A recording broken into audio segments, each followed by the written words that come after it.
All right, good evening, everybody. This is Lawrence Brinson, president of the Charlotte-Mecklenburg Association of Educators and the Black Caucus Chair for NCAE. This is our third community conversation. Our first one took place a couple of weeks ago. We started off talking about Black male educators. Last week, we talked about mental health support for students before and after COVID. And tonight is a panel discussion, community conversation with several panelists on Leandro, and we're going to discuss a sound basic education for all. I want to introduce our panelists. They're going to introduce themselves in their own way in a few moments, but just so that you'll know, we'll have Mr. Keith Sutton, who's on the Wake County School Board, followed by Matt Ellingswood, Director, Education and Law Project, Marcus Bass, Executive Director of Advance North Carolina. We'll have Mark Dorison, Managing Attorney, as well as Dr. Terrence Ruth, Education Consultant, Muffy Grant, Executive Director of North Carolina Early Childhood Foundation, Greg Childress from the North Carolina Justice Center, as well as the Honorable Senator Joyce Waddell, District 40, and North Carolina Public School Educator, Lashonda Bender Cook. So we're grateful that everybody could take just a few moments to join us this evening, and we're going to get right into it. We're going to start with Mr. Sutton, and we're just going to let him give us his perspective and on Leandro. So good evening to everyone. Thank you, Mr. Brinson, for the invitation and participating in this and for putting this together. Thank you to the Charlotte Make NCAE and all those involved, and of course the panelists and those that are taking time out this evening to be a part of this discussion. Just want to share a few thoughts about Leandro, I guess, and its impact and what we're seeing on that, and I think one of the perspective I want to share is sort of what is our way forward. We all know in terms of the basis of the Leandro decision, where we had Leandro family and some others that sued the state basically on the premise that the state was not doing what it should to provide enough funding to provide a sound basic education, particularly in these districts across the state and the state failing to in their responsibility. And what we've seen over the years is that financial neglect and investment, if you will, continuing. And what it says, number one, is that really poverty is at the base, at the basis of the struggle, I think, or the barrier to what we're seeing in terms of student achievement in our state, and I think that race has a huge part in that as well. If you look at where most of our underperforming schools are across the state, you will find them in poor minority communities, and I think the state has failed to really acknowledge the impact that both race and poverty have on education and student achievement, and the failure of a sound investment in Leandro living up to the responsibilities of Leandro, to me only sort of underscore that point. I think that we need to see that investment. We need to see more funding. What we have seen from the state is a number of, what I think of as gimmick plans. We've seen the Innovation School District, or ISD, that has failed. There was one school that was taken over by the Innovation School District, and that school after year continued to be a low-performing school. We've seen the lab schools as another project, and even to some degree, many of the charter schools have failed in that regard and continue to resegregate our communities. And so what I think needs to happen in the little time that I have here is really changing our approach to how we look at improving our underperforming schools across the state, and how that investment will help us. I think one, what we need are experienced educators and administrators to help in what many of us think of as turnaround situations. These are experienced teachers, experienced principals who have done this work, and there are many leaders across the state that we know of, several that come to my mind, such as Patrice Faison, who came in Goldsboro and led the state's lowest performing school and turned it around in exactly 1 year in Wayne County, and others like Catherine Edmonds, the superintendent in Bertie. I mean, who's in Elizabeth City, Pasquotank now, who did some of that work in Bertie. Pascal Mobinga, who's in Durham, who led some of that work in Jones County, and I can go on and on in terms of experienced leaders that we have, but we need those kinds of folks at the helm in our districts, leading some of the work. The second thing that we need, I think, are policies that support that work. We need strong local school boards, and we need our state General Assembly putting together policies that will allow these teachers, administrators to successfully do this work. Much of the work that is needed are things that I think typically outside of the normal scope, and sometimes some extraordinary kinds of things. So we need various kinds of waivers on class size or other things that are needed for professional development. And so we need local board policies and state policies that will help to support the innovation that needs to occur in many of our schools. And then the third is really community support and engagement. We've seen in a number of successful situations, Halifax County and others, where if you did not have that community support, there was a huge struggle.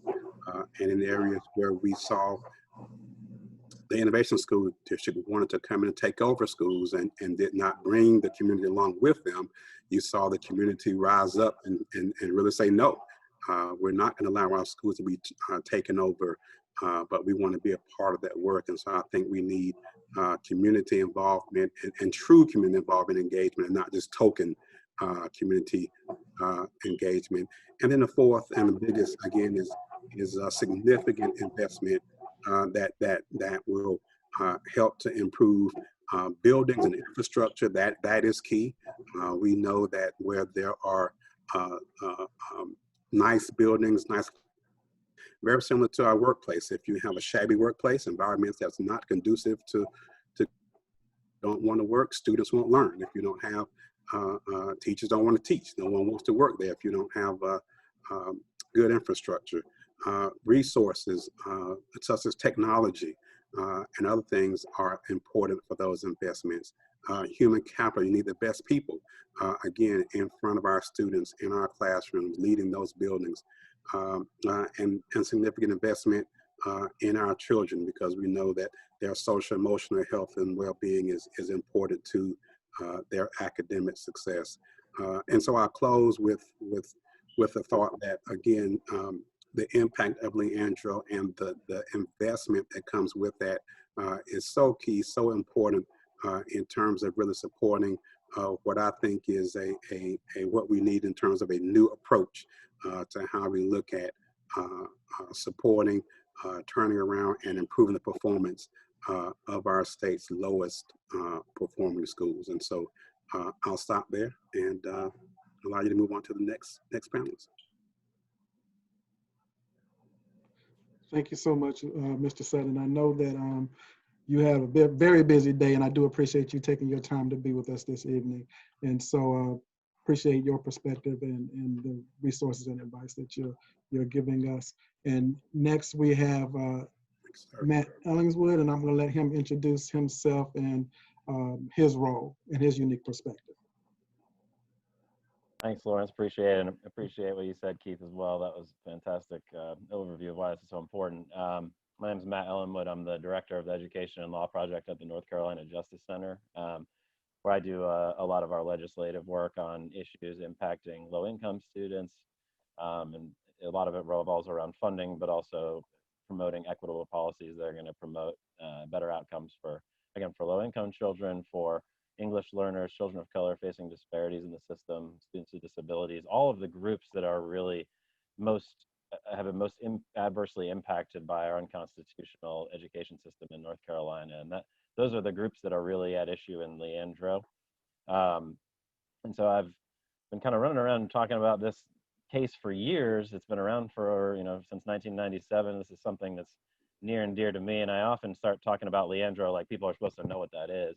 And sometimes I have to pull back and say, why are we here talking about Leandro right now? And why is this so important? And I think it's because, and I've gotten the opportunity to do a lot of these virtual meetings lately and a lot of meetings around the state in person. And we really tried to reach out to the original Leandro counties, both Halifax, Robeson, Vance, and Cumberland. But there's, of course, low-income communities across the state that could fall into that same category and could have been original plaintiffs. And Mark is also on this call, represents the Charlotte plaintiff interveners. Of course, there's folks in some of our more potentially affluent urban areas who are still receiving a constitutionally inadequate education, because the resources just aren't being distributed or making their way to equitably within districts. The reason why I think this is so important kind of in the here and now is, we began bringing together this Every Child NC Coalition a while back to engage communities, the most adversely impacted communities, and try to elevate their voices in this debate. And of course, the pandemic was an intervening event that we could not foresee. So sometimes when I've gone around talking about Leandro the last month or so, people will say, why are we talking about this? And it's because the issues at play in Leandro are the same issues that I think a lot of people have said in different ways, but they've been laid bare by the pandemic. The same folks who are suffering most for the health consequences and the economic consequences of what's happening right now, those are the same communities that have been poorly served by our education system for decades. And I think Keith mentioned some of this, that I think we've had about a 25-year period of neglect since this case was first brought, and there was some movement on this. We've actually had about a decade of the system, of the public education system, being intentionally undermined, in my opinion. So there's a lot of, the stuff that we're seeing of people who lack access to online schooling options, who don't have the support at home to be able to fill in the gaps in education they're currently experiencing, the people who struggle to get food because they're not in school anymore, and all of the mental health supports and things that are provided in school. These are the same folks that have been suffering the consequences of our unconstitutional funding system for this entire time. So to me, the opportunity in Leandro is, I think we all have two real questions right now. Those of us who are worried about schools, who have kids in schools, who are about to enter the system, is one is, how are we going to reopen schools safely again? I think two is, how in the world are we going to put the pieces back together of what's going on right now? And I think some of the research is beginning to emerge nationally about the scope of learning loss that is occurring from the spring and fall as a result of in-person instruction being closed. That's going to be massive. And then we also, of course, I think this is something that people knew going in, but we're beginning to get some research on the magnitude to which this will exacerbate the achievement gap. We're going to have kids who come into school behind their peers, who have been behind, partially as a result of our unconstitutional system, and then now they're even further behind because of the issues the pandemic has exacerbated. So, to me, Leandro is a really important. It also, I think, provides historical context to that, right? Like, all these inequities that are being laid bare by the pandemic have a really long history. It's much even longer than Leandro, hundreds of years long. But these are things that didn't happen in a vacuum. There was a period of really substantial neglect that put our education system in a very poor position, financially and policy-wise, to respond to this type of crisis. But the good news, I think, is that Leandro does, in a lot of ways, offer a path forward of, again, how do we begin to put some of the pieces back together? What can we do to improve outcomes for the kids who have been most adversely impacted by the series of crises that we've endured, and by the decades of neglect of our system? So just for some historical context, kind of before we had the pandemic, one of the most important pieces of evidence that's been sort of entered in the case was something called the Wested Report, which is done by experts who they came in and looked at our system, interviewed panels of teachers and administrators, and they looked at models for school funding across the state and came up with a series of recommendations. We think that really is a roadmap to, again, how can we begin to move the needle on achievement for kids who have been most adversely impacted. It includes really specific recommendations about how do we improve the teacher workforce and the teacher pipeline and have a more equitable distribution of teachers and more diverse teaching staff. And same thing with principals. How do we get the most highly qualified principals into the schools that need them most? So I think we all agree those are some of the most important inputs. And then the third big piece of it is that we have to have the resources necessary in all of our schools to implement the state's education plan. We've come up with all these standards and things that we expect kids to know. Are we actually providing the resources needed so schools have the tools at their disposal to teach kids those levels? It does include a lot of specific recommendations about things that are, again, that are hitting us home right now. I think a lot of the money gets driven to what's called the Disadvantaged Student Supplemental Fund, which is tied to income and is a way to drive resources to the kids who need it most. There's also things they look at in the English learner funding formula. That's the lowest performing subgroup of children. Same thing with students with disabilities formula, where we have a lot of issues where these funding caps and the overall amounts are very small. So digging into each of those things will have the effect of driving resources, again, to the kids who are most adversely impacted. That's really important. It also has recommendations about staffing that I think are, that we've been saying for years, and those who work in schools know this, but I think maybe a lot of folks don't know that, we have we don't have a nurse in every class or in every school. We have nurses who rotate from school to school. I think a lot of people are shocked by that, particularly this environment, when we think about what it looks like to send our kids back to safe and learning environments. I think we expect that. I think we have a right to it personally. We also know that we have terrible ratios when it comes to counselors and mental health supports. So there's specific recommendations about how we scale those up and get to the nationally recommended ratios. And that's, again, something that's hitting home for people. We're all having, I think, mental health struggles as a result of what's going on here. Those run deeper for folks who have been in at-risk communities for their entire lives. And so, again, how we pick up the piece of the puzzle, I think, is by beginning to put more of those people in places where they're needed. That will, I think, help teachers as well. Teachers are being asked to play every role that I just named. They have to be the nurse, the counselor, or the therapist. And that, I think, leads in some ways to some of the harsh disciplinary consequences we see. There's not a lot of tools teachers always have at their disposal to deal with student misbehavior. And to me, suspension and expulsion is the crudest, simplest way to deal with those. But I think it's what happens when you're overburdening folks who work in the system that much. There's a lot of professional development in there, and we want to make sure that goes to restorative practices and things that can reduce those disparities. I think the other thing is that there's a historic opportunity here. So as long as we have a good set of recommendations that we can kind of latch on to, that one problem in the case all along, in my opinion, has been that the voices of those who have been most impacted, those who work most directly with children in at-risk communities, families from low-income areas, families who are struggling with the barriers I described as a result of language issues or students with disabilities or lacking just the basic resources to be able to do their homework at home and things like that. They haven't been involved in the remedial phase of Leandro. When we come up with a plan for how we're going to help these folks, why in the world wouldn't we engage with the people who work most closely with them, who are going to have the best sense of what resources we need in our school tomorrow in order to help kids? And they sure as heck ought to be involved in monitoring whether or not it's working, because I think sometimes in these Leandro check-ins in the court, we've had, people from the state will come and read off a bunch of numbers. But what we really want to see is, are the recommendations and plans that the state keeps coming up with hitting home in the communities that they're actually aimed at and having some sort of result that people can see and feel to make their educational experiences different. That's why we've put together this Every Child NC coalition. There's opportunities in the case through the monitoring and oversight bodies that are created to change this. And I think the only way that this case will begin to have a different history, it's nice that we have some alignment, that the court is trying to be more active, that we have the expert plan, that we have some buy-in from politicians, and the governor put together a commission to look at these recommendations. But what we really need, I think, is to ensure that the voices of those who are most adversely impacted have a seat at the table, again, for coming up with the plans of how we're going to fix this and begin to put the pieces back together, and also monitoring whether or not what we're doing is working. So I'll leave it there. And I have a longer kind of presentation that goes through some of the historical funding data. And long story short, it's not good. We're last in the country when it comes to effort, the amount of our GDP or our gross domestic product that goes towards education.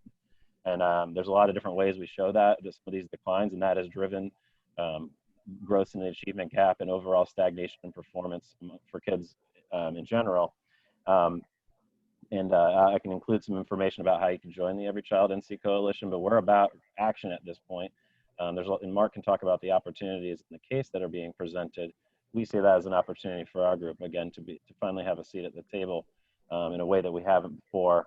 and try to make some of these recommendations and plans realer to the folks that are actually most adversely impacted by our unconstitutional system. So I'll send that around after this. And stick around for questions. You just may see a train roll by or a chicken nugget fly by me at some point, but I appreciate you having me. All right. Thank you, Matt. And you know, the fact that North Carolina is last, it seems like we're going in the wrong direction in a lot of categories. It's like we're last in pretty much several of the items that we don't need to be. And so from here, we're going to go ahead and go to Mr. Marcus Bass. Thank you very much, President Brinson. Thank you very much, CMA, for hosting this wonderful conversation. I know there's a lot of different things that educators could be focusing on right now in the midst of the pandemic and in the midst of so much turmoil, but I think it is a very just conversation to have. And I think the number one advocate for students, being NCAE, CMAE, should be on the front line for this large coalition that Matt was able to express. My name is Marcus Bass. I'm a familiar face to some of you because I've served as a UNICEF director for NCAA for a number of years, assisting directly the teachers and support professionals in the Charlotte area, Charlotte, Mecklenburg, Metrolina area. And now I serve as the executive director of Advanced Carolina, which goes a step beyond doing the voter education. We also have the ability to harness political power. NCAE goes through an endorsement process, CMA does the same, and then there are organizations in the Black community that run similar endorsements. The alignment of these endorsed candidates creates accountability. When we talk about what we are seeing in Leandro, it is not just about the rural communities. The disparity that is created when we limit the opportunity to fully invest in public schools is drastic, and it meets urban school districts in a very unique situation. We know time and time again what it looks like when certain departments are funded in our schools more than others. We know what it means when certain demographics of students have specialized programming, and we know what it means when those roles in the classroom are incentivized and the disparities that create downstream. And so for Advanced Carolina, for the groups that are involved in Every Child NC, it's important that we amplify this issue beyond just the stakeholder in the classroom. It shouldn't just be on the teacher to advocate around teacher pay, around classroom size. It shouldn't just be on the support professionals to argue about hourly wages, but the impact of all of these things places a large burden on our state. It places a large burden on the economic prosperity of our communities, and it's something that everyone should care about. So when we joined the Every Child Coalition, it was to make sure that we amplified this message of the harms in community. One of the things that we did in NCAE through CMAE in the very beginnings of the We Heart Public Schools campaign, we were able to leverage the reality of the living conditions of the educators that were involved in some of the most racist, regressive legislative decisions in 2010 based on the flip of the General Assembly. That's a fact. And one of the elements that people didn't realize before NCAA began organizing in this capacity, we didn't allow people inside the classroom to experience what it was like to have a walk in our shoes. The only time that you engaged with the teachers if you had a child in the classroom, but CMAE, NCAE, you all dismantled that by bringing in legislators and lawmakers into the schools to talk about the real decision makers and the real changes that need to happen. You continue to advocate even today when we're still fighting for teacher pay, but this large amount of issues, this disparity that is being created by this legislative impropriety, it can be solved. There is, and I definitely know that Mark is going to share this, there's a constitutional mandate that North Carolina has to make sure that they equally, adequately educate every single child. And anytime that we create a disparity based on geography or race, we are not following that constitutional mandate. North Carolina is operating unconstitutionally right now in our school districts. Don't be fooled by a supplement when we know that there are far more disparities beyond just that incentive on a state level or on a local level when we know some of the other issues that that Chairman Sutton mentioned. He's also the vice chair of the North Carolina Black Alliance, which is the coalition of individuals of Black electeds that are engaging in the deep dive across the counties in North Carolina that need to understand the commitment that not just the state legislator plays, but that our local boards and our county commissions play in this involved conversation. I think the implications of Every Child in the Leandro ruling and the West Ed report, they don't just land in this election cycle, but next year is a municipal election year.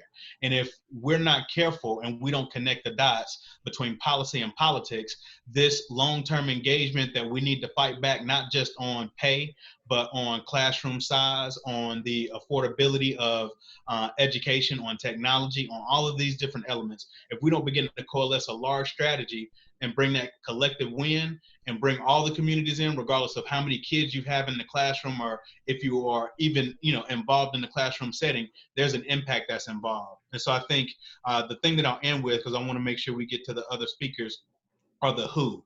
Who are we talking about when we talk about the impact? And I want to make sure that everybody understands the who.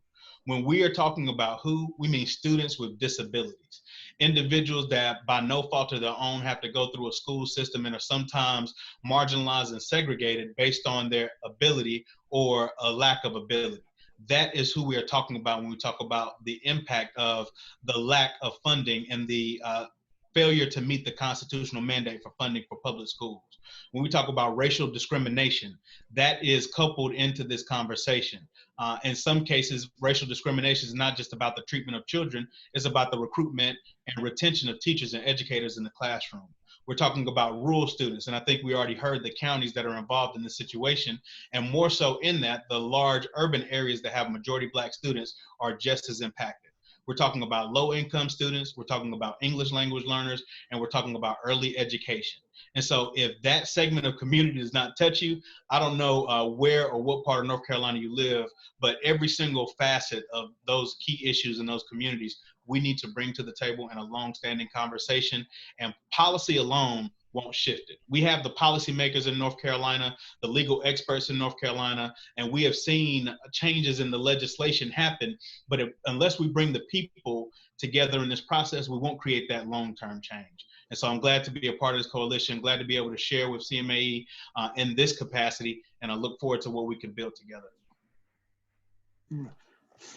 And Marcus, what you said was very profound, that we are operating unconstitutionally in this state of North Carolina. And so what I'm going to do is let that lead into Mark. And so Mark, you can go ahead and start. Great. Thank you so much, President Brinson. And it's an honor to be here and getting to address the CMAE and to be part of this really fabulous panel and with so many comrades in this struggle. My name is Mark Dorison. I'm a lawyer, managing attorney at the Lawyers Committee for Civil Rights Under Law in the North Carolina Regional Office. And we have been representing the Charlotte-Mecklenburg NAACP as interveners in the Leandro case since 2006, actually. When we first joined the case, we represented not just the NAACP, but several individual students and their families, ironically, all of whom have aged out because of the length of time that this case has been going on, have aged out of the system. As Matt said, this case actually began in 1994 is when it was first filed. In 1997, the Supreme Court ruled for the first time that the right to education that is in our state constitution has a qualitative meaning. The state of North Carolina had argued all that means is you have the right to go to school. They argued it didn't mean anything about what happens inside those schools or what you learn or anything else. And in 1997, the Supreme Court said, no, the state constitution means that every student in North Carolina has the right to a sound basic education. And it talked about what that meant, what skills were that included.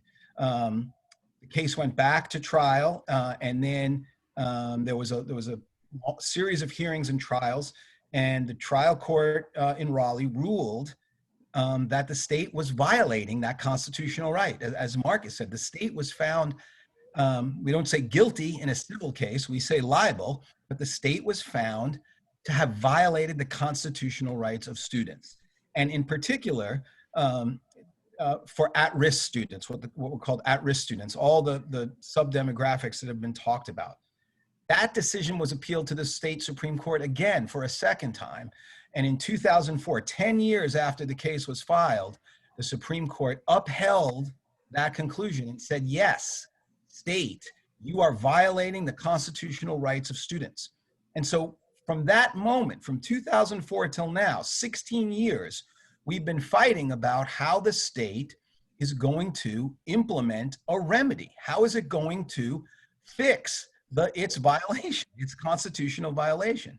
We had, in the first years after 2004, there were some successes. More money was put in to the system. Some special funds were set up. Matt mentioned the Disadvantaged Student Supplemental Fund.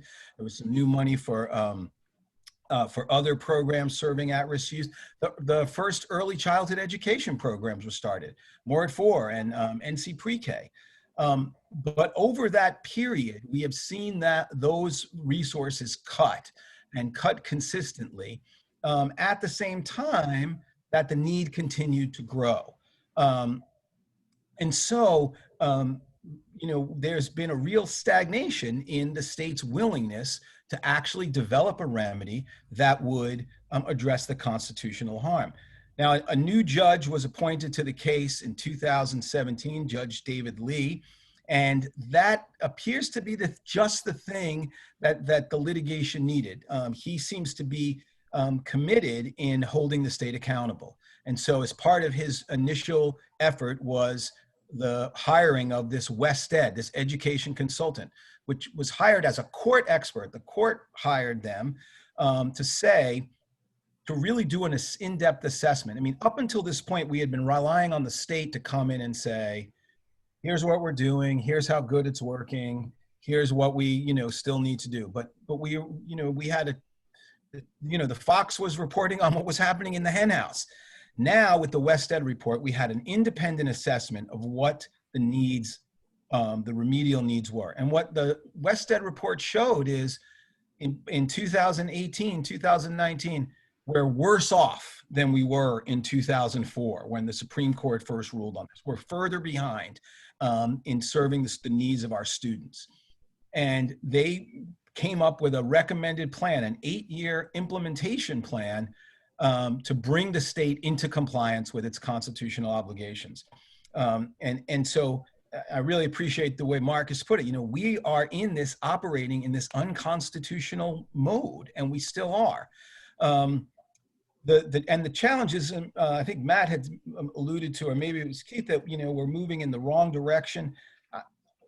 We think it's clear that's not by accident, right? The reaction of the legislature when confronted with its continuing failure to meet the needs has been to make matters worse. And so what we've been seeing since 2010, and what we're seeing even now, when all the evidence shows there's a greater need than ever for resources, is a legislature that is looking to push money out to vouchers, to charters, to other, under the guise of school choice, to schools that are not accountable, and argue, for the schools that are voucher funded don't have that constitutional obligation. So the court has been saying, state, what are you going to do to make sure you're providing a sound basic education?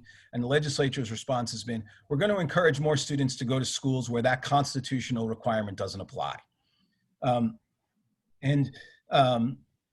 What has been exciting is just, recently the state working with the plaintiffs, the plaintiff school districts, and our clients, we've come up with we negotiated a year 1 implementation plan, which the state agreed they would do certain things. They put a plan together to put an additional $426 million into the schools. The state signed that plan. They agreed to that obligation. And the court accepted it. We're waiting for the judge to sign that order. And almost immediately, we've seen the legislature dig in its heels and say they're not going to put that money together. They blame the judge for not coming to talk to them, which I don't know how you ask a judge sitting on a case to consult with one of the parties.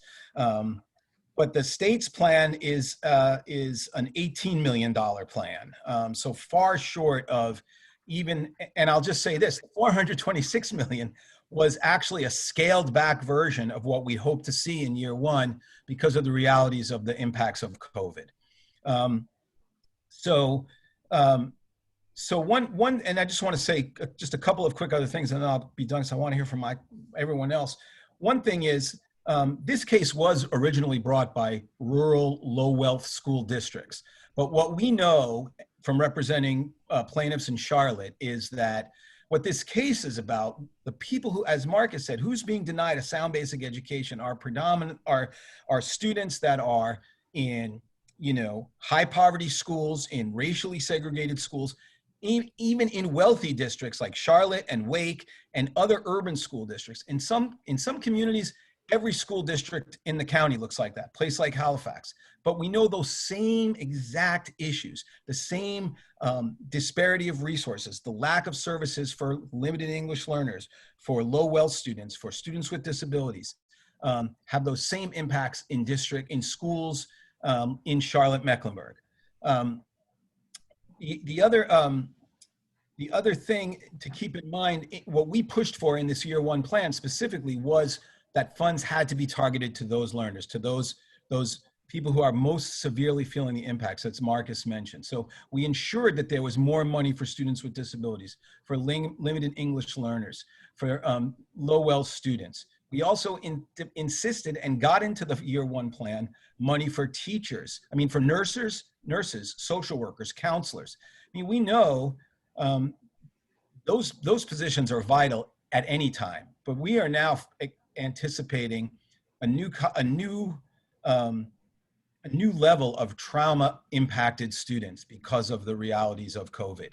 And what I told the judge when we had a hearing on this is, the COVID didn't just freeze the disparities in the status quo. We know there are these disparities. That didn't freeze when the crisis came in. What it did is it drove those disparities much wider, right? The same students who we were concerned with at Leandro in 1994, those are the students who are most disproportionately disadvantaged by the impacts of COVID. So I'll stop there. I just did want to mention one of the things we know that we all need to be doing is pushing for accountability from our elected officials. The legislature has already indicated that they don't think the courts can order them to pay more money. Well, the work of Every Child NC, the work of the NCAE, the CMAE, I mean, what we need to do is make it clear that these legislators are accountable to these students, to these children, but also to the Constitution of the state of North Carolina. This is going back to what Marcus says, we are living in an unconstitutional regime when it comes to school funding and adequate resources.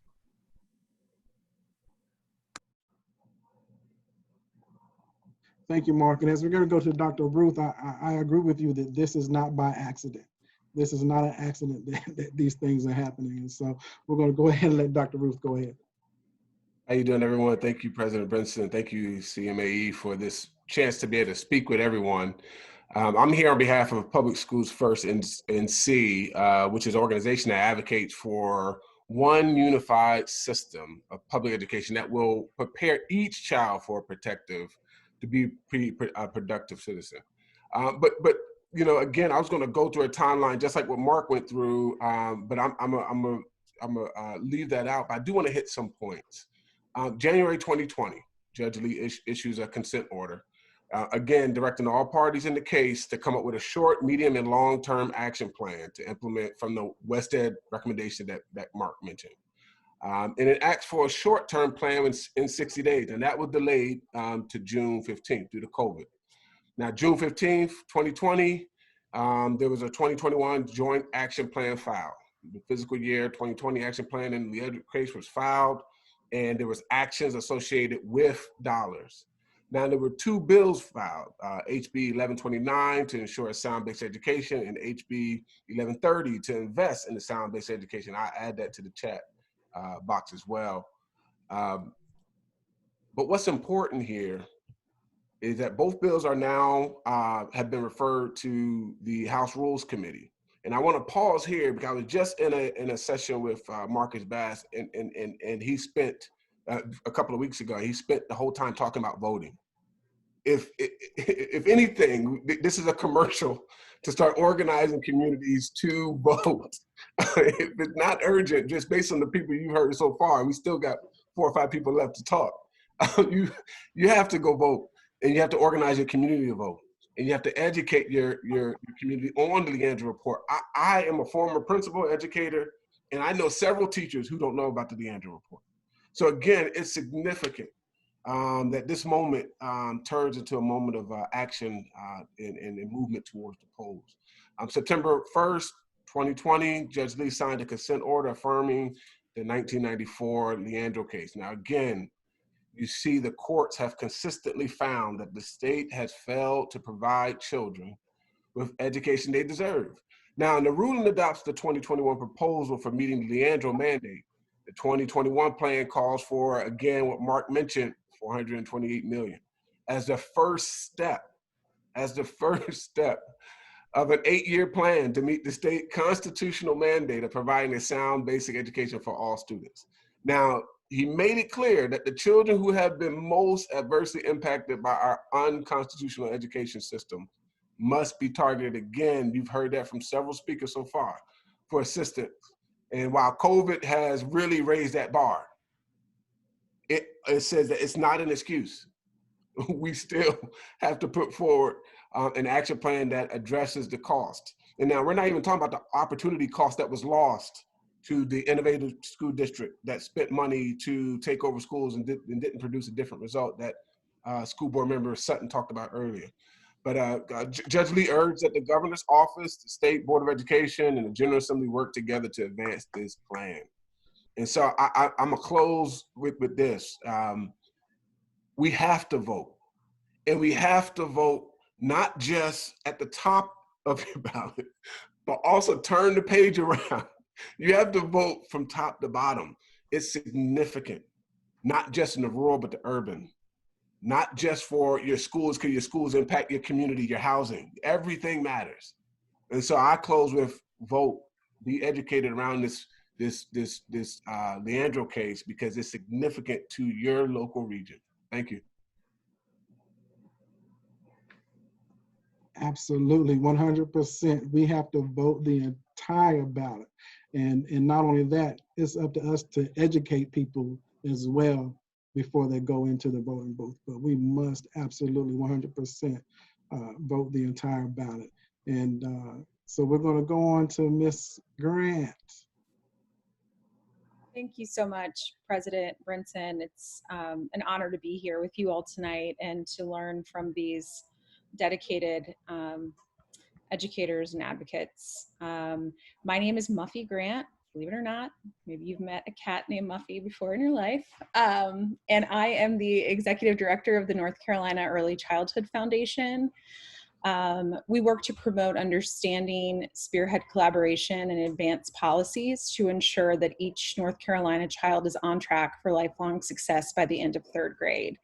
And most of this work happens through our signature initiatives, which are the Campaign for Grade Level Reading that you may be familiar with in Mecklenburg County through Read Charlotte, Early Learning, and the Every Student, the ESSA work, Every Student Succeeds Act, Family Forward NC, the First 2,000 Days, Local Funding for Early Learning, and the North Carolina Pathways to Grade Level Reading, which was a guiding document for the West Ed folks as they were developing their recommendations for early learning. So I'm here to talk about our youngest learners, and I'll get into kind of specific points around the findings and recommendations of the report, and then dig a little deeper into what the events of the past few days actually.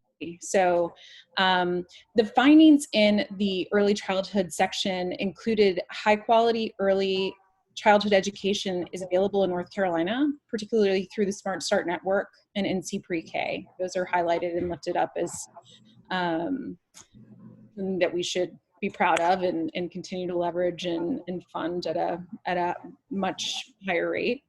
Access to and participation in high quality early childhood education varies in North Carolina, and lower wealth communities often lack an adequate supply of early childhood programs. Costs and other challenges for communities and families create barriers to accessing early childhood education. The lack of ability to supply the necessary numbers of qualified teachers is an additional barrier for expansion and increased access to early childhood education. And that's particularly true of the NC Pre-K program. And there was a report that came out about that last year. The transition from early childhood education environments to K through 12 environments is challenging for children and families. And so the recommendations in this section of the report were to increase the volume and quality of the early childhood educator pipeline by expanding wages and award salary supplement programs, which are woefully underfunded, but also not well publicized so that they're accessible, equitably across the state. Achieving salary parity among NC Pre-K teachers that are in between public and private settings, increasing funding for childcare subsidies, implementing ongoing professional development that supports learning in critical areas of practice, like child development and trauma-informed care, social emotional development, and early literacy, scaling up the Smart Start program to increase quality, access, and support to at-risk children and their families. Expand the NC Pre-K program to provide high quality, full day, full year services to all at-risk 4-year-old children, including improving data collection, analysis, and use. This is a big one. Increasing the NC Pre-K reimbursement rate to providers to increase supply. Expanding to full day, full year programming, offering incentives for high quality preschools in high needs areas to become NC Pre-K sites, supporting facility improvements, providing transportation.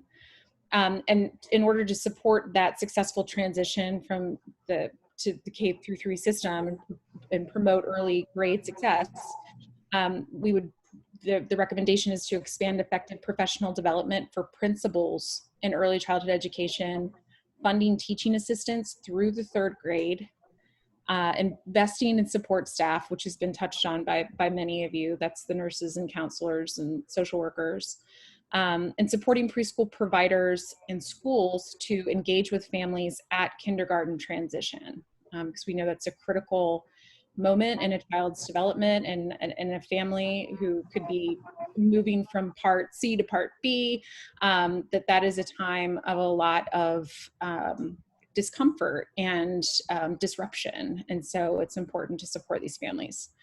So most of the recommendations in the early childhood section focus on NC Pre-K. However, that section about scaling up Smart Start allows for the full birth through age 5 spectrum.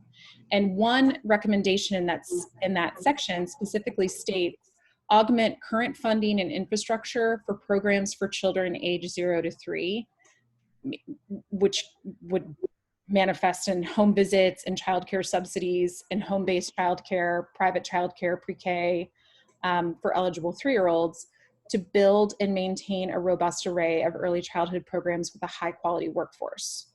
There are also recommendations in every other section of the report that are important for children in the early grades, K through 3rd, and many of the recommendations align with priorities in our Pathways Action Framework. In multiple measures of that framework: funding, teachers, principals, supporting high poverty schools, and assessments and accountability, and school improvement. And all of that work at Pathways is rooted in racial equity.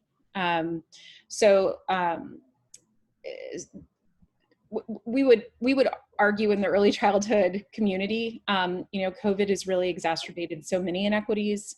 We are dealing with a crisis. Childcare, our early education and care system in the state of North Carolina was fragile before COVID, and there's so much that needs to be done.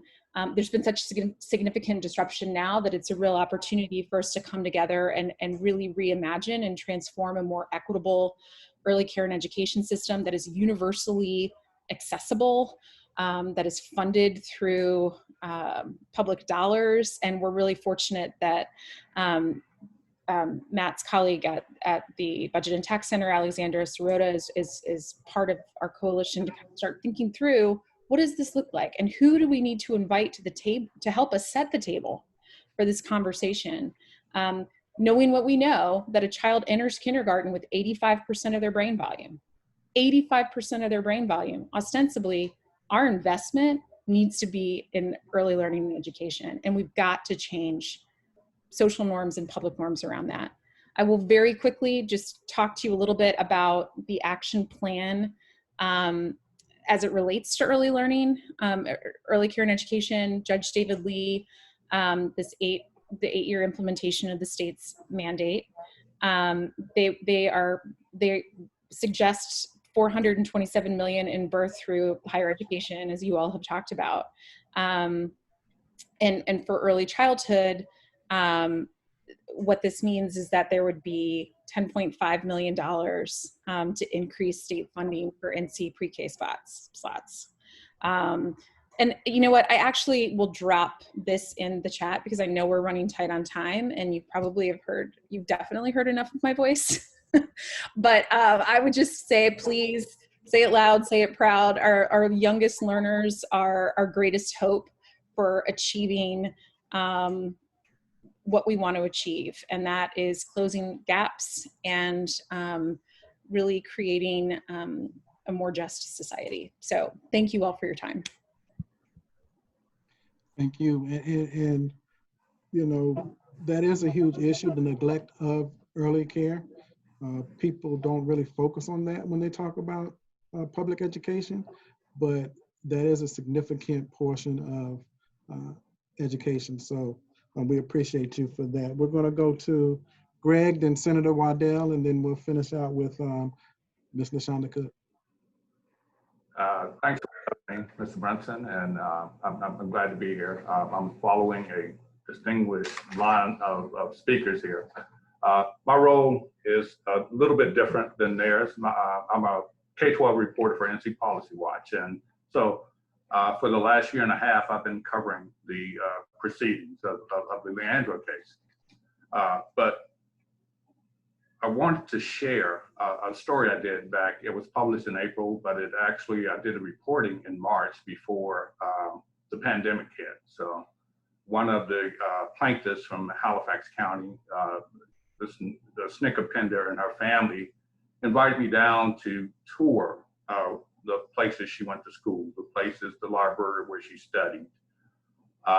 And they talked very passionately about why they decided to join that lawsuit. And I'll just quote her dad. And we're talking about resources here. And I've spent almost 30 years working in Durham, and most of that I covered Durham Public Schools, which is a fairly wealthy school district when you compare it to Halifax County schools. And even with that wealth, I saw for years kids struggling to achieve academically, even though they had many of the resources they needed. So imagine being in Halifax County with virtually very few of the resources you need, and having a bright kid like Miss Pender was. There was no opportunity for her to take an AP course. Her parents supplemented her education by taking her on field trips to Washington, D.C. and doing those types of things. But she was lucky. She was one of the lucky ones coming out of Pender County. I'm not Pender County, but Halifax County. Her dad was an educator. Her mom was a factory worker.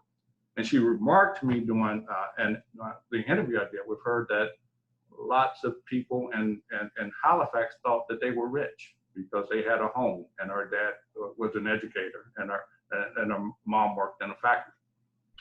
Her dad, talking to me about the reason he decided to join the suit, he said, I'm quoting Clarence Pender, he said, "I didn't feel like my daughter was getting what she needed from Halifax County schools." And this was an educator who was working in the school district at the time. And He said she was not being challenged and the school's not able to offer courses that would challenge her. Not a problem in places like Durham and Charlotte.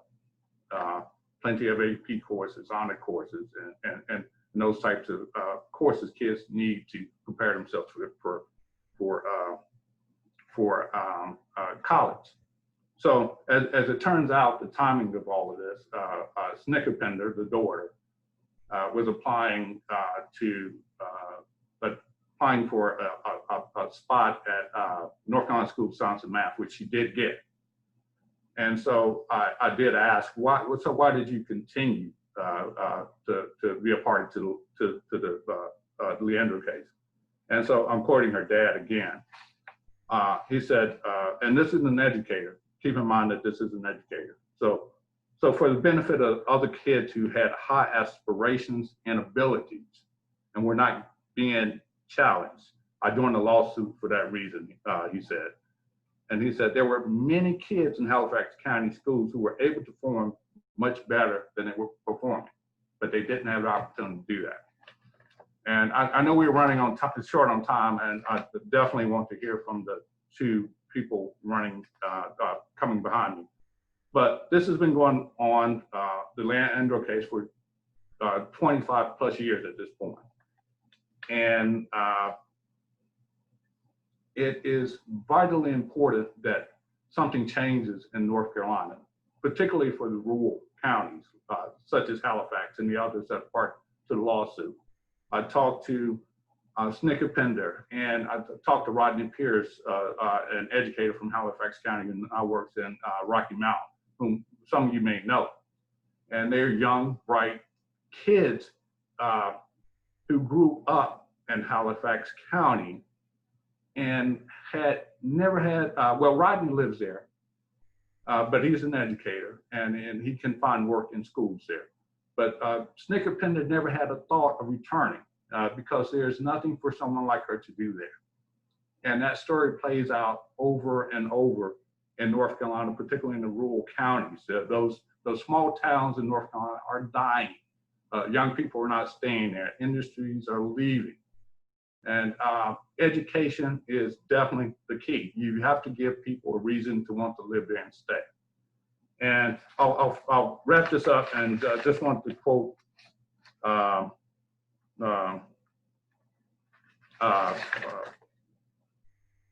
Snicker here, who generally basically said, she basically told me it's been long enough and that it's time that the state of North Carolina do something to change what's happening in education. It's also happening in the urban counties, but particularly in the rural counties. And I'm not in the opinion business as a reporter for NC Policy Rights, but I will voice my opinion here. It's my hope that lawmakers on both sides of the aisle can come together and make this work and do something to bring about change to help these kids in North Carolina become the best that they can be. And I'll pass it on to the next person. Well said, well said. So I do appreciate everybody staying on. Thank you. The Black Caucus does appreciate you. We have two more panelists, and we're going to go ahead and go with Senator Waddell at the moment.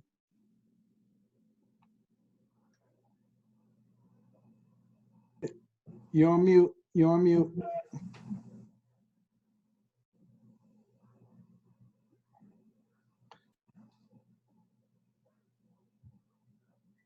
I've heard a lot of great information, Mm-hmm.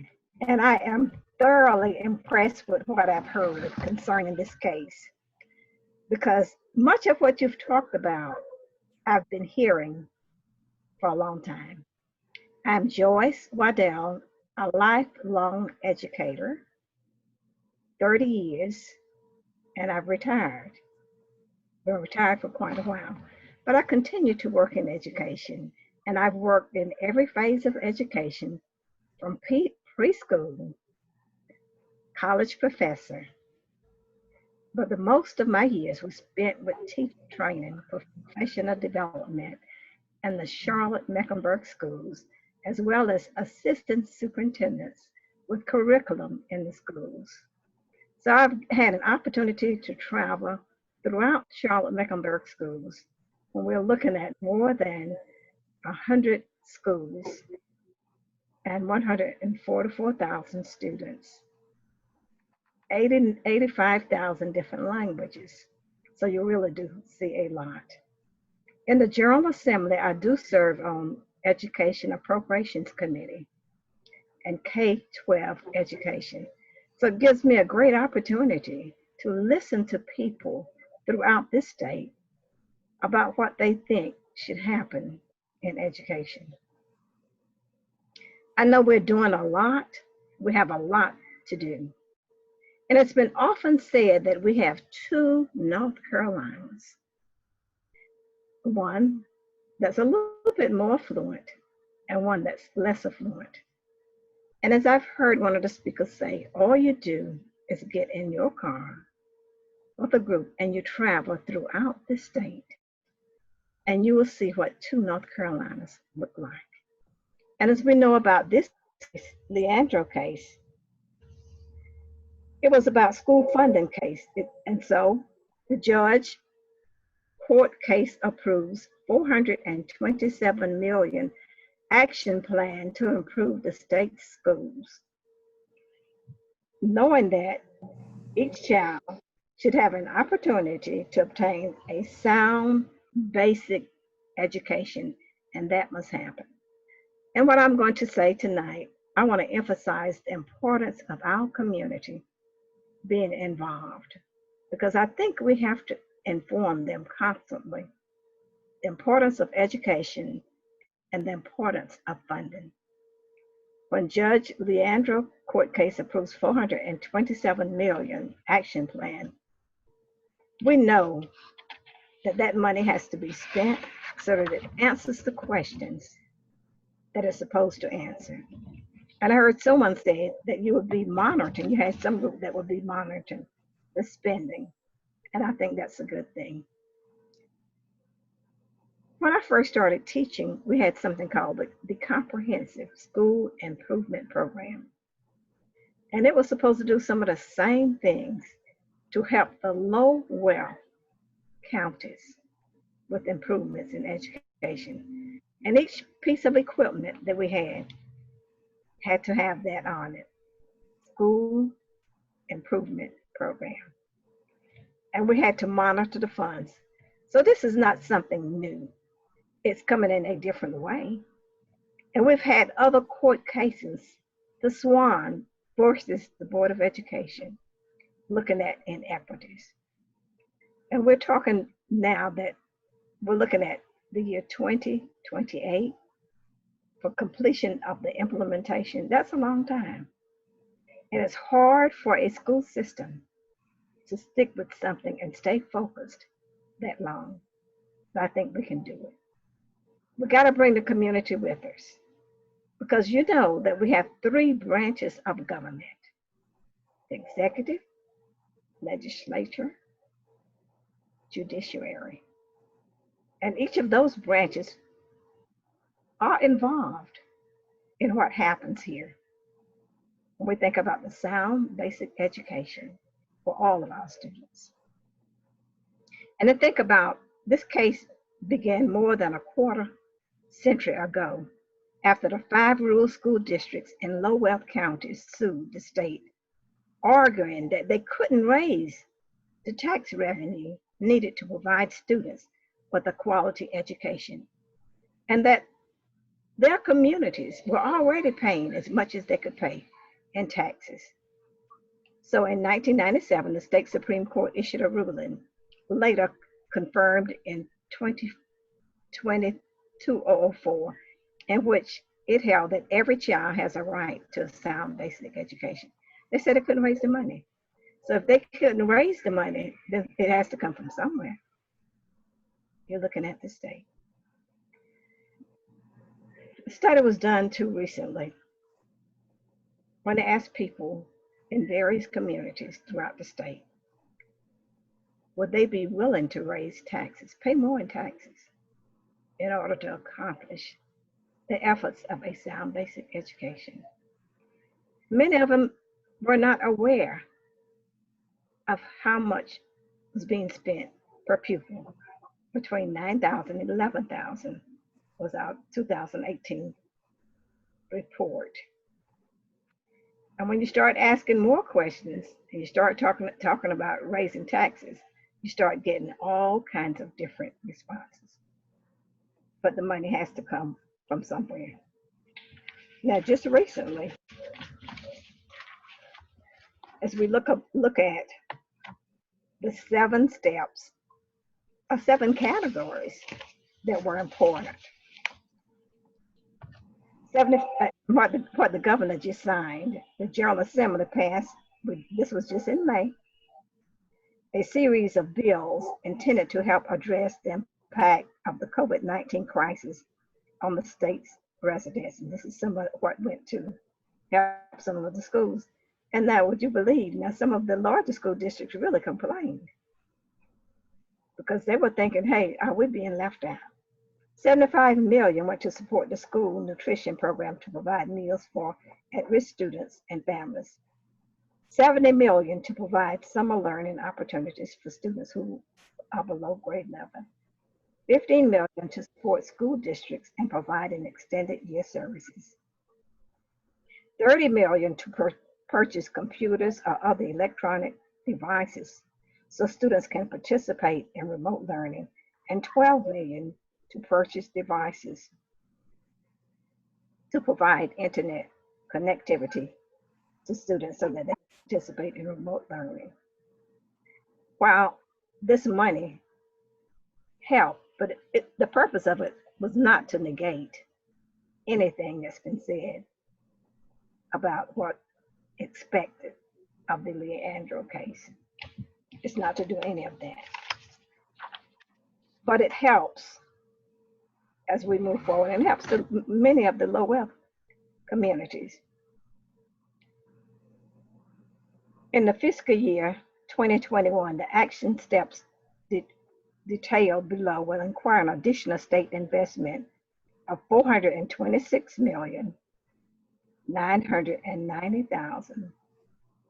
No, it's not. $426,990,610 for all action steps identified.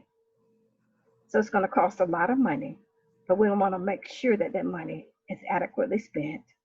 We want to inform our communities all of the time about what's going on and include them in the process.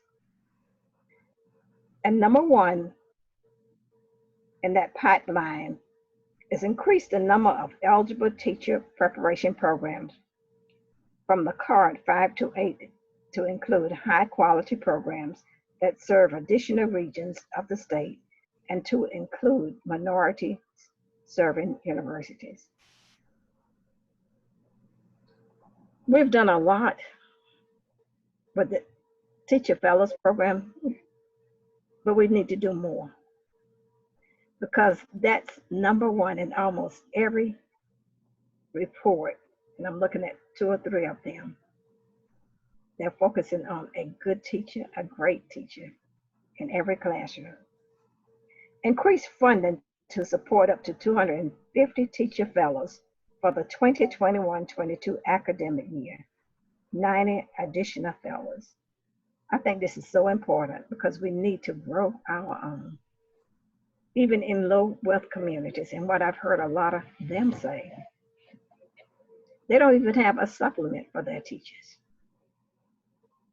And what their teachers often do, get a little experience, and they want to come to Charlotte or Wake County or one of the counties that pay great supplements.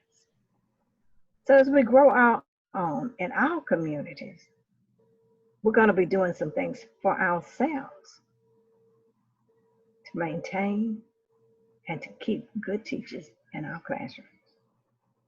Expand eligible certification areas beyond STEM and special education. And even here in Charlotte, it's difficult to find high quality science teachers, math teachers who will stay in the classroom for a length of time. So as we look at everything that's contained herein, I'm looking at the 6 steps, entities. we see there's a lot of work to be done, and there's a lot of components. And if we're going to monitor each and all of it, it's going to take time, it's going to take effort, but we can do it. It can be done. We're asking the community to help, to be knowledgeable, and to be a part of what we do. Thank you. Thank you so much, Senator Waddell. Thank you for those words. We're going to take that to heart. We're our last panelist, and I do appreciate everyone staying on. Our superstar. We're just going to let Ms. Nashonda Cook take over. Thank you, President Brinson, for having me here. I'm not the superstar. I'm a representative of a phenomenal profession. I tell everybody that when I was on the cover of Time, it was my face, but it was the entire North Carolina educated system who was represented. So that I appreciate that sentiment, and I pass it on to all my colleagues. I'm not going to be before you long. That's the PK and me coming out. my dad, my grandfather, everybody. The only thing that I'm going to emphasize is everybody has brought so many phenomenal and valid and valuable points that have been talked about. So there's no need for me to really repeat anything that you've already had. The emphasis on pre-K, the emphasis on food security and things like that. That's absolutely true. We as educators see that in the classroom every day. The one thing that I will very briefly focus on is the one thing that we can all do to make sure this happens, and that is vote. We absolutely have to get out there. We know what has happened when we've left this open to other people, when we haven't had the discussions with our families, with our friends, when we have just said, are you going to go vote? And there's like, think about it. We can't leave that at chance anymore. We have got to get out there. We've got to make a plan. We've got to tell them what the 3 things that they can do, whether it's absentee ballot, whether it's mail-in ballot, or go in early to vote or vote on the election day. We have got to get out there, and we have got to be able to vote for the people who we know will make sure these things are going to happen. Cal Cunningham, who's running for U.S. Senate, asked me to speak on his behalf tonight, and I told him that I would be more than grateful, because I know he's one of several who work with the teachers who are, I like to say, in the trenches. Us marinated teachers who have been there for a long time, but even the brand new teachers walk through the door and they see the disparities. They see that there's no nurse on campus. Like, how do you tell a child don't get sick on Tuesday and Thursdays? You know, that's just, it's ridiculous. It shouldn't happen in any school. But some of the things that have got to happen, education has got to be put first in this state, and this Leandro Commission is the very #1 priority that we need to make sure happens in order to have things like keeping our students safe through the COVID pandemic, after the COVID pandemic. We got to have that strong pre-K program, like Muffy said. We also got to make sure we're investing in K-12. What that looks like is, for example, that Teaching Fellows program. We've got to bring that back. That was like state-of-the-art programs. Other states really could focus on something like that in their places. We got to bring in more support for teachers who are going for MBCT and master's degrees and things like that. We've got to support those, because those are the teachers who will be in the schools that need the support. We are the teachers who go to the schools that are low performing, because we know it's not the kids that's low performing. We know it's the excessive tests that is the reason that looks like those schools are low performing. So those are things that we got to make sure that we vote for people who know that that is not accurate the way it's being portrayed. I know the Leandro Commission also talks about a mentorship program for principals, new principals. That is very important. That's something that has to happen, as well as things, making sure those nurses are in schools every day, those social workers. Someone talked earlier about the human capital, I think it was Matt. Our teacher assistants that I like to refer to as ESP superstars, they've got to be in the classroom. It's absolutely ridiculous to only see the ESPs in kindergarten classes.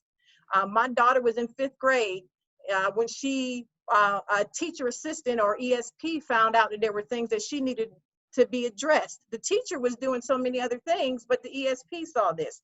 So we've got to make sure that they are in the classroom and they are being paid livable wages. We have to make sure that we get the right people in office so we can bring back, like I said, that teaching fellows program. The teacher cadet program is fantastic. And I think I saw earlier in the chat box where Amanda put in there NCAE's endorsed candidates. That is education right there. You can take that to people. You can say, well, who is it that the teachers support? Well, they have it all written right there for you. We have got to make sure that we are supporting the candidates, and we've got to make sure that we hold them accountable too. Now, it's not just saying, okay, I got your back to make sure you're elected. We got to make sure after they go into office, hey, remember you said this? Do you need help getting it done? Because, I mean, there's no other profession that is willing to sit with their student and say, let me make sure you get this done right. We can help write a budget. I mean, teachers are the best budget writers I have ever met in my life. How in the world we live off of what we live off of and have to pay all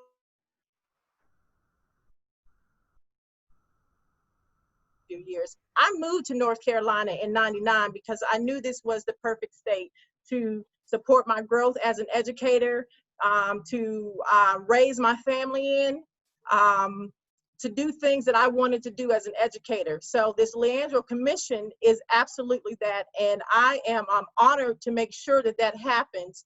And again, let's go vote, y'all.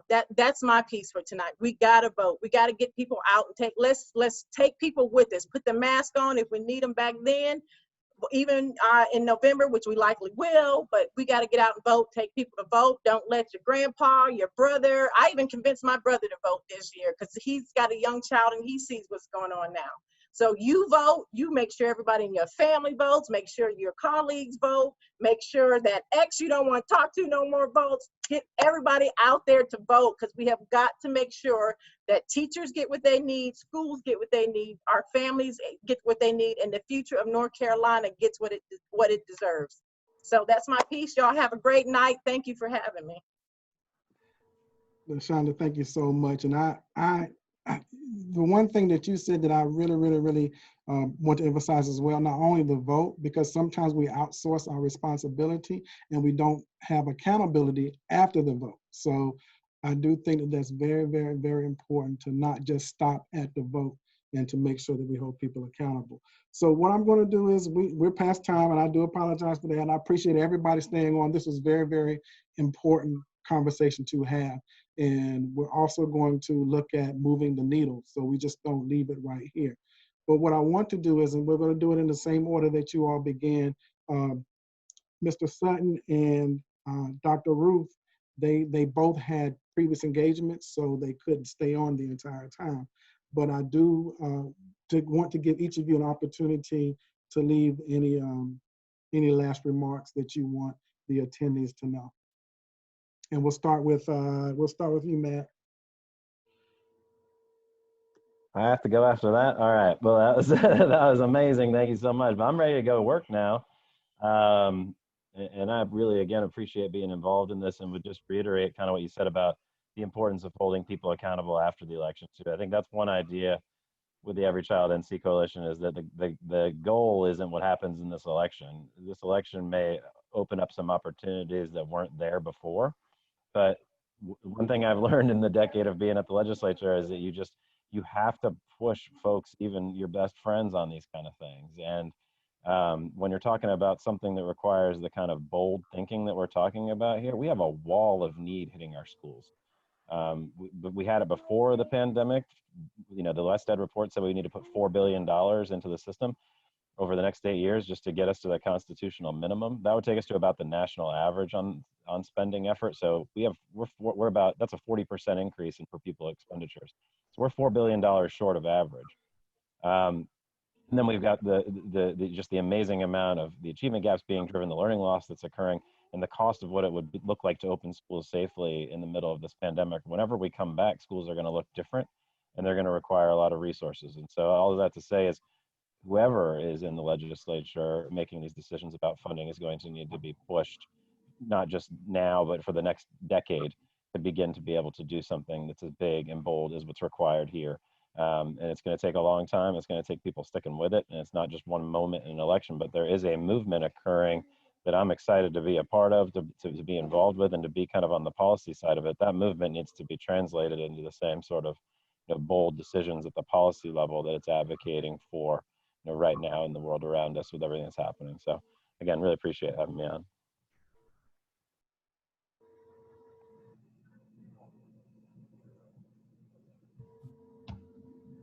Okay, Marcus and then Mark. I'm excited. I'm glad that everybody stayed on. It's not about who comes on for the beginning. It's about who stays for the benediction from a southern part of the South and North Carolina, eastern part of the state. That's what we believe in. And so I think the folks that hang on to the end, they get the good stuff. They get the gist of what this is. This is a long-term piece. I want to thank the Black Caucus for hosting this and want to continue to engage. And there's a lot that we can do. And I'm excited about the leadership of President Kelly, excited about the leadership of the caucus here, and excited to be working with everybody in this community arrangement to make sure that we actually have a goal, a strategy, and together we can win, not more than just individual classroom strength, but a collective, redistribution of wealth for public schools. Yeah, I would just echo that exactly. I think, this is a unique and critical moment. There's a tremendous amount of energy. There's a lot of good organizing happening on the ground with the NCAE and CMAE and the Every Child Coalition. And this West Ed plan is real. It's a real clear blueprint to be able to, to have that kind of accountability that my colleagues have talked about, and to say, we're not just out in the woods talking about we need more money for schools. We have now this very clear, list of what needs to get done, and the demand as to why it's not getting done. And so I think, as Marcus said, this is an opportune moment, and the pandemic has only highlighted what all of us working on education have already known, and how these disparities impact most severely. And I think I'm next. I'd just like to say thanks for having me. Greg Childers, NC Policy Watch.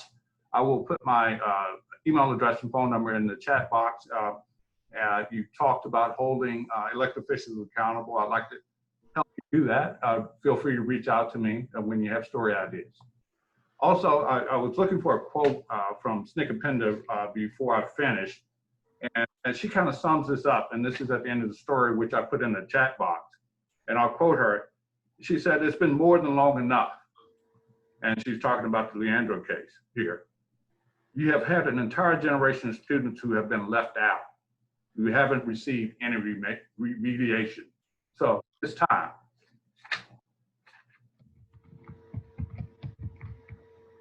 And I guess I'm next. I'm your state senator, Joyce Waddell, representing Senate 40, which includes Mecklenburg County and some parts of the city of Charlotte. Just wanted to reemphasize how important all of this is, how important it is in our community and our state. And most of all, how important the parents are who work with students each and every day, and the teachers. It's important also that we connect with those who represent us in our counties, in our cities, and most of all in the state. You have a Senate representative, and also you have someone in the House representing you. And often when we speak, or when I speak, they say, "I have not heard from anybody in my district." When I say something, I want to be believed. I'm an educator, and that's how I have spent my career. I don't know anything else. And so that's what I speak to all of the time. I don't want them to tell me I have not heard from the constituents. I have not heard them say what you are saying. So it's important that we write, that we call, and we do it often, and that we visit, all three of them, and keep our representatives informed. Let them know what's important to you. Get an answer, and you will. And it doesn't matter who write me. That's one of the things that I have assistants, have interns. I say respond to everybody. If it's in my district, if it's not. So in closing, stay in touch with those who represent you. Senator Joyce Waddell, Senate District 40. Thank you so much. We're gonna go to Muffy and then to Shonda. We'll wrap it up. Well, I was just going to say, this is such an incredible group of people, and I'm so honored to have spent time with you tonight. And I don't think that I will say that just to remember that brains are built, not born. And it's critical that we remember to start early. And that's that is the window of time that is so critical.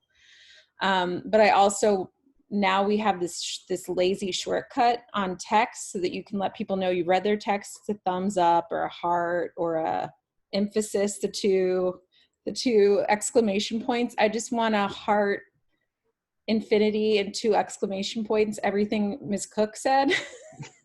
And to wrap it all up, what she said. So do I even have to say anything? You're on. Listen, I love y'all. I love my people. And I know this can be the most fantastic state. I know we can be the leader and show the rest of the state what needs to be done in order to give our kids what they deserve and give them access even to higher education and even workforce development. We can get a chance to mention that. It starts with voting. You can protest, you can hashtag, you can send condolences, but all of that means nothing if we don't get out and vote. So let's vote. Let's vote. Thank you, President Brinson, for having us, and keep up the good work, NCAE and CMAE. Oh, thank you. And I do appreciate everyone. This has been incredible. I am so grateful for each of you staying on and being on.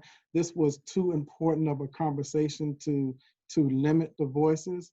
And so I was just grateful to be able to have all of you on tonight. Again, this is not our last encounter or our last discussion when it comes to Leandro. Again, it's about action and moving forward. So I am grateful for all of you for participating, grateful for the attendees, and I'm not going to keep you too long. Just remember, next week it's going to be School to Prison Pipeline. We have an extra guest, so feel free to unmute and introduce yourselves, but we'll let little Matt close us out. What are you gonna say? This could go horribly wrong. You want to say hi? Hi.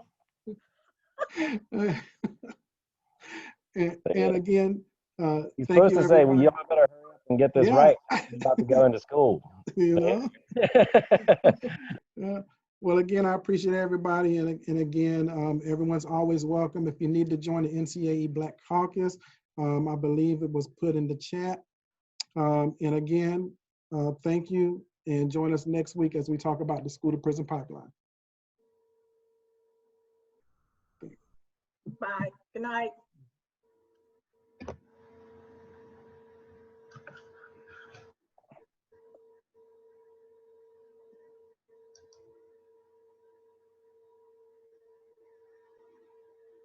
Senator Waddell, thank you so much. Oh, you're welcome. And I'm gonna and we'll touch base. Absolutely. I got your number. Okay. All righty. Thank you you so much.